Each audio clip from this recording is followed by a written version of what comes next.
Hi everyone. In this short video, we are going to see how CyberArk Dynamic Privilege Access can help you to leverage upon your native Oracle SQL developer to connect to Oracle database. For Oracle database, currently what I'm using, I'm leveraging upon AWS RDS service, and this is what my Oracle database is. This is what my endpoint. And if I go to my configuration, you can see all the different details here. So DB name is Oracle. So what I did as a first step, I went on to the CyberArk's Privilege Cloud. So I onboarded this specific account. So this is what my username is and my address and my password and all of the settings as well. So this is the first step, what I performed. The next step, so what I did, I installed the DPA connector, and then we did some configuration on the account management pertaining on the Privilege Cloud side. So that's pretty much. So what we did. So apart from that, so what I did, so if I go to the MFA caching for Oracle, most of the time you will be leveraging upon the Oracle wallet.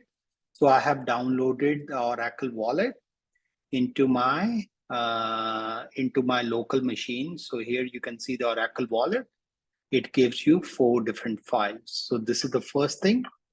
And the second thing is, so I prepared my TNS name Aura config file. So here you can see 2 different connections. So my connection and my connection too. For this particular demonstration, we will be using the vaulted account access. So that's where like I'm specifying my username. So that's pretty much what I did. And all these settings and details, you can find it out if you go to the database as well. If you click on Oracle, so you can find out all these details. Say, how does your TNS names .aura file should look like? So this is how I put it together. So what I'll do, I'll open my Oracle developer. So I'm opening my SQL developer and then we will get started.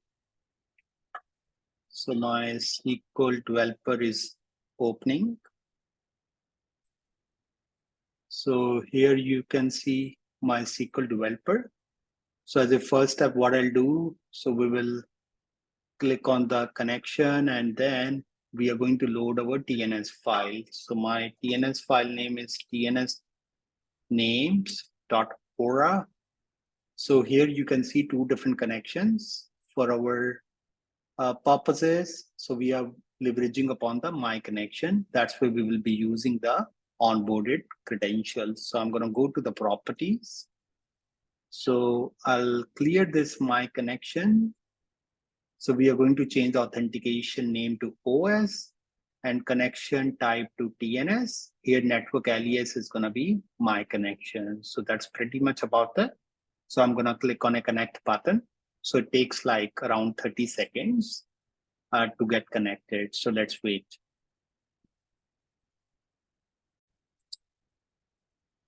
So it took all less than 30 seconds. So now we can see we got connected. So let me try to expand it.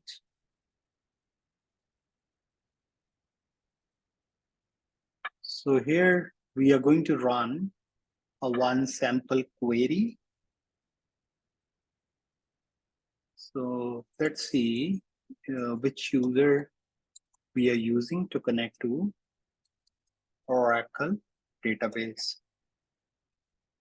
So let me run a query and you can see we got connected using the username as admin. So you can see all the different details about the database and so on. So that's how the access is going to look like from a database administrator standpoint. So what we will do, we will disconnect and we are going to go to the audit screen and we will see, hey, whether all these commands executed by user, whether it gets all captured from an auditor standpoint or not. For this one, what I'll do, I'll go to my audit page. So go to the session monitoring So I'm going to refresh it. It takes a couple of seconds to get all the audit information.